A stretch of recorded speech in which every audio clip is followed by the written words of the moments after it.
Tsy maintsy vita ny foto-drafitrasana amin'ny mpanantenaina ny vahoaka raha tomboka tsy ho ela ny asa. Io no isan'ny hafatra natsipy ny filohan'ny Repoblika nandritra ny fandarana manokana tamin'ny fahitalavim-panjakana sy tsy miankina sasany omaly.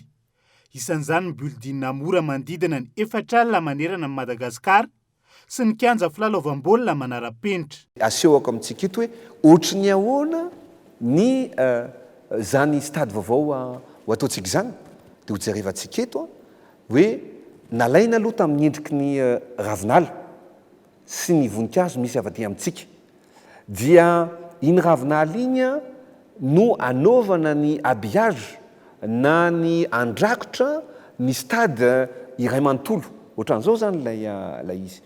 Ny zavatra natao ao anatin'ny ao ambanin'io stade io zany dia asiana hôtel, asiana centre commercial zay amatratrana amin'ny 100 boutique any ho any. Rehefa misy ny fifananana zany dia ao ihany ny joueur zay afaratsika na ny Barea no mipetraka. Foto-drafitrasa mitsindro lavitra ny vahoaka, foto-drafitrasa mendrika ho an'ny fampandrosoana ny Madagasikara. Io no nandikan'ny governorana Analamanga ny foto-drafitrasa hatsanga ny filohan'ny Repoblika manerana ny nosy. Namafisiny ihany koa ankilany fa tsy azo hidivirana amin'ny fivoarany tanàn-dehibe sy ny mponina eto Madagasikara ny fanondrenana atao.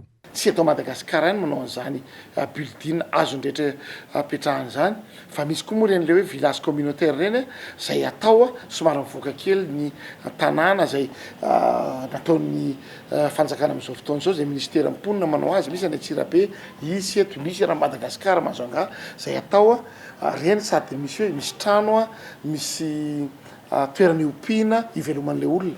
Fa ny olana koa manko rehefa manao an'ireny trano ohatran'ireny tamin'ny taloha dia any lavitra any nanaovana ilay trano fotsiny, tsy misy no ataoko hoe mesure d'accompagnement mba iarahana itadavan'ilay olona vola dia amin'izay ilay olona tamana an'ilay toerana. Fa atsika zao manana tombony 20 mosa fil le building zay atao. Anampy ny malagasy maro hiala anaty fahantrana ny cercle vicieux de la pauvreté ihany koa ny fahavitan'ny foto-drafitrasa toy izao. Na izany ny lalana na ny trano fonenana hoy ny manam-pahaizana momba ny atotanisa sy ny mponina nanaovana fanadihadiana.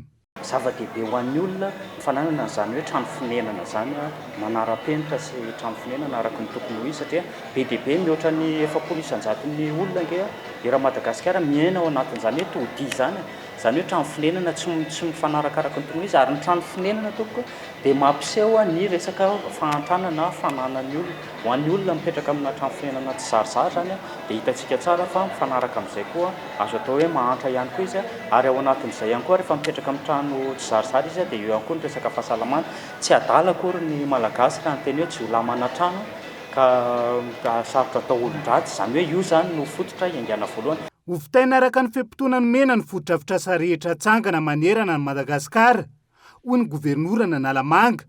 Raha ho an'ireo foto-drafitrasa-panatanjahantena ohatra orinasa manodidina ny 420 no nahazon'ny tolobidy hanantanteraka ny asa ka afaka enim-bolana eo dia ho hita ny fivoaran'ny asa raha ny fanazavana trany.